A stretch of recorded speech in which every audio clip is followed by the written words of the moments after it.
All right, round two. We're going to review real quick what I taught you guys yesterday, or what you listened to yesterday. Nice thing about yesterday was it only took 20 minutes to get through the lecture because I just gave you all the information. So hopefully the assignment went okay last night.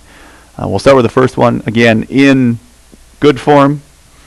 So if I start on the bottom here, domain, range, vertical asymptote, horizontal asymptote, I always start with the asymptotes. In this case, vertical, x equals -3.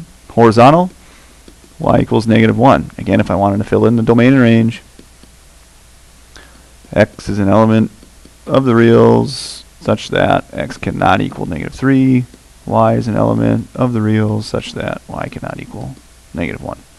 So again, I'm at -3 for vertical and -1 for horizontal. Yesterday in the notes, I said pick 2 points to the right, 2 points to the left. So if I plug a -2 in, -2 plus 3 is 1. So 2 minus 1 is 1. So if I plug a -2 in, I get 1. If I plug a -1 in, -1 plus 3 is 2. 2 divided by 2 is 1. 1 minus 1 is 0. So I have -1, 0. And I connect those in a nice smooth curve, extend. And then, like I said, I always reflect when they're nice numbers like this. So from that intersection of the asymptotes, I went right 1 up 2. So if I go left 1 down 2, right 2 up 1, so left 2 down 1. So it's kind of slick. I'm able to draw that real quick. All right, that was yesterday's. When it was in good form, when it was in not so good a form, domain, range, vertical asymptote, horizontal asymptote. So again, I start vertical asymptote, same thing. X equals 4. In this case, there's 2 x's, so my horizontal is y equals 2. So again, if I do my domain and range, x is an element of the reals such that x cannot equal 4. Y is an element of the reals such that y cannot equal 2. Again, vertical asymptote is always denominator 0. So in this case, very similar to the first example. Horizontal, however, in this problem was the ratio of the coefficients. So 2 over 1 is 2.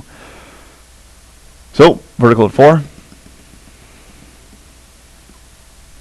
Horizontal at 2. Again, I make myself an XY table. XY.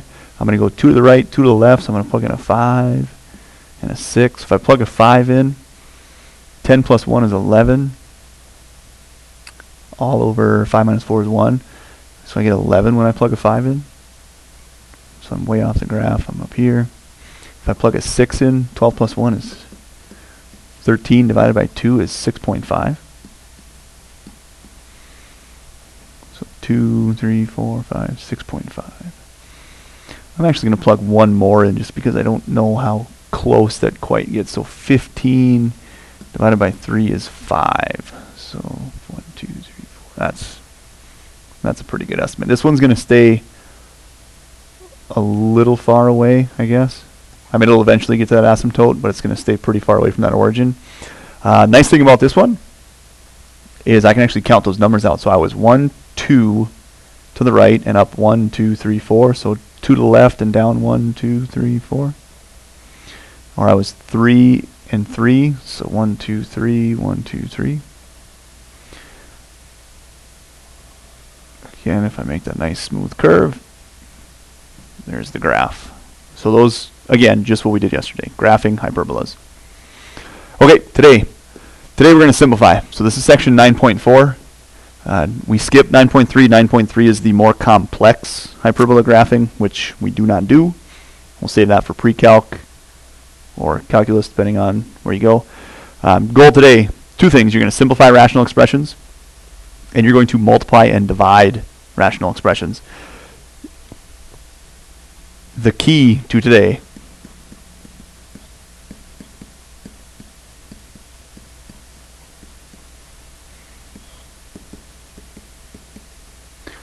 factoring. Everything you do today, you have to factor. And then we're going to get really excited and we're going to cross stuff off. This is one of my favorite lessons, just because I get to cross a bunch of things off. So your key today is factoring. So we're going to start with simplifying. So if I look at the first one, 4x squared divided by 4x cubed plus 12x. I'm looking to factor. Well, the top doesn't factor, but the bottom does. The bottom has a GCF of 4x. So 4x times x squared plus 3. Now, the only time I can simplify is when things are being multiplied. So in the top, I have things being multiplied. I have 4x. I want to write it so you guys see parentheses. 4x. I have 4x on top and 4x on the bottom. I can actually cross those out. So my final answer is x over x squared plus 3. Now, some of you are going to try to simplify the x and the x squared, but because of that plus sign with the x squared, the only way I can simplify x squared plus 3 is if I have another x squared plus 3. What students try to do is a problem like this.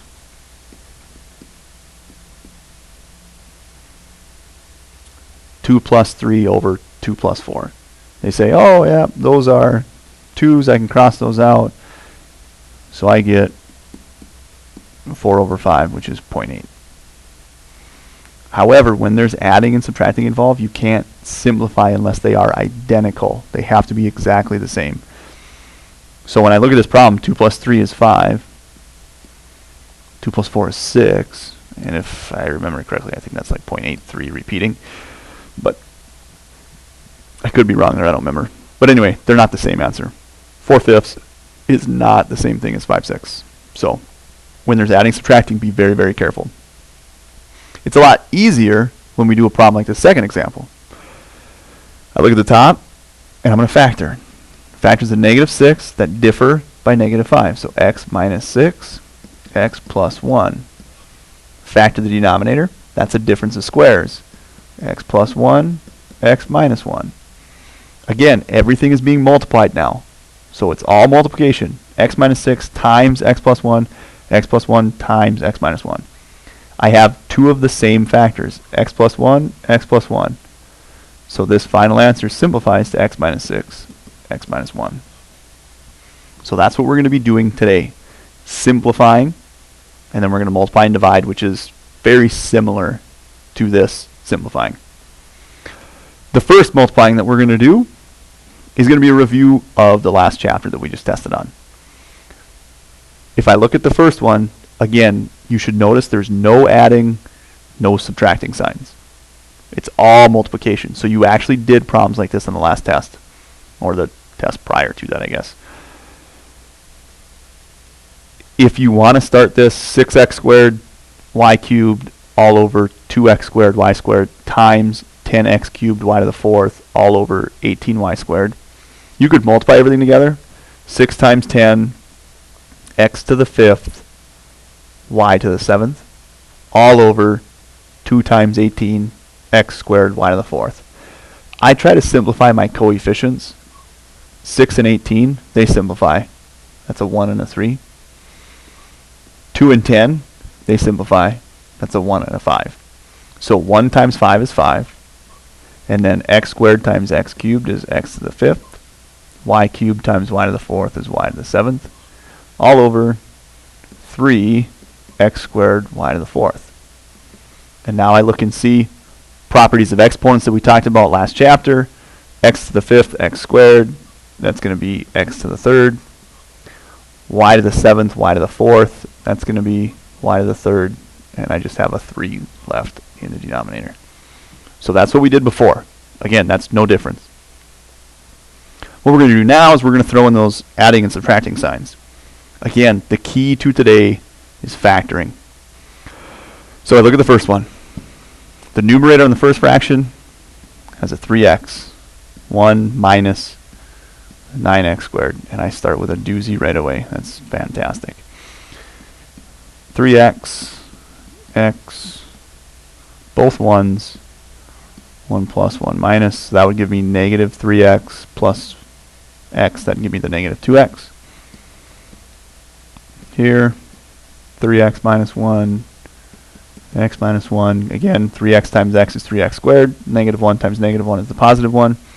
Minus x minus 3x. That gives me the negative 4x. Okay, so now I got to see, do I have anything that's the same that's on the top and the bottom? Oh, wait a second. What do you notice about 1 minus 9x squared? Hopefully you're saying those are perfect squares and you can continue to factor. 1 plus 3x, 1 minus 3x, all over 3x plus 1, x minus 1. None of this stuff factors any more than we already have. Okay, now I'm looking for things that are the same. I got a 3x and a 3x. Sweet, so I cross them off. I got an x minus 1 and an x minus 1. I get to cross those off. I have a 3x plus 1, and addition is commutative, so that means that 1 plus 3x is the same thing, so I can cross those off. Notice I have nothing left in the denominator. I have 1 minus 3x and 3x minus 1 left in the numerator. You could multiply those out if you wanted to, but you do not have to. So your final answer, all of that stuff simplifies to become 1 minus 3x and 3x minus 1. All right, more factoring. First one, x plus 2 doesn't factor. Second one, again, hopefully you remember that this is cubes, so that's a special case. So I have 3x plus 2, and then I square the first term, 9x squared, multiply the two together, 6x, square the last term, 4, signs go same, opposite, positive. Extend that fraction more there. So again, that was from last chapter. Now if I'm just going to write this one down for a second here, put it over 1. Probably my favorite example because I get to cross off a trinomial with a trinomial. If you notice, 9x squared minus 6x plus 4, 9x squared minus 6x plus 4. Same thing, same thing. Cross them off, and you have x plus 2 over 3x plus 2. Final answer, you're done. Again, the key is factoring. You have to factor everything, and then look and see, do you have anything that's the same on the top and the bottom? Just make sure that you factor everything completely, and then start crossing stuff off. Okay, let's talk division. The nice thing about division is it requires one extra step. I was taught in junior high, don't ask why, invert and multiply. So I literally rewrite the problem as my first step. Division is the same thing as multiplying by the reciprocal. So I literally just rewrite first fraction times, flip the fraction following it. And then I go ahead and I start factoring. So 3 over 4 times x minus 2 times, if I factor that one, x plus 3, x minus 2, all over x times x plus 3. So I look and see, is there anything that I can cross off? X minus 2's are gone, x plus 3's are gone. So my final answer is 3 over 4x. And I'm done. So division is one extra step. So again, I'll start with the next one. 8x squared plus 10x minus 3 all over 4x squared times 1 over 4x squared minus x. And now I'll go ahead and start factoring. Okay, let's see. 8 times 3 is 24. Factors of 24 that make 10 are 6 and 4. So I'm going to start with a 4x and a 2x. Oh, I need a 12 and a 2 though, because it's a minus sign. And I'm rambling to myself, but this is how I factor. Okay, so I need a 3 here. I need a 1 here. This will be plus, this will be minus. The reason why, 4x times 3 is a positive 12x.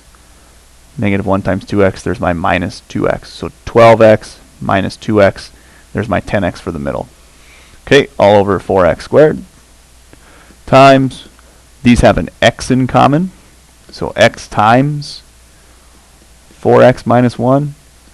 Some things to look for is in this section, in this chapter, you're usually going to have some things that factor the same, so you can actually cross them off, which is kind of nice. So just a hint for you.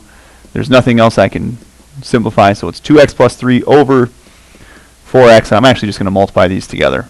X squared times x would be 4x cubed, and that would be simplified. So again, division, one extra step. Rewrite it as multiply by the reciprocal. So flip that one piece, whatever that follows the division sign. If you have multiple division signs, then you just flip multiple times. All right, I believe this is the last example. So now I have multiplication and division taking place. So again, anytime I see division, I'm going to make sure that I flip it first. I change it to multiplication. Don't ask why, invert multiply. Now notice how I put the 2x plus 3 over 1. So I like to see all of my lines at the same level. So here, here, here. That keeps things straight with what's in the top of the fraction and what's in the bottom of the fraction. I wasn't good at that until college when I had a professor that said I cannot draw fraction bars that look like this. That was minus 250 points. The same professor that was always a stickler on everything. But now I'm going to start factoring. I thank him for it now, though, because I keep things a lot straighter now.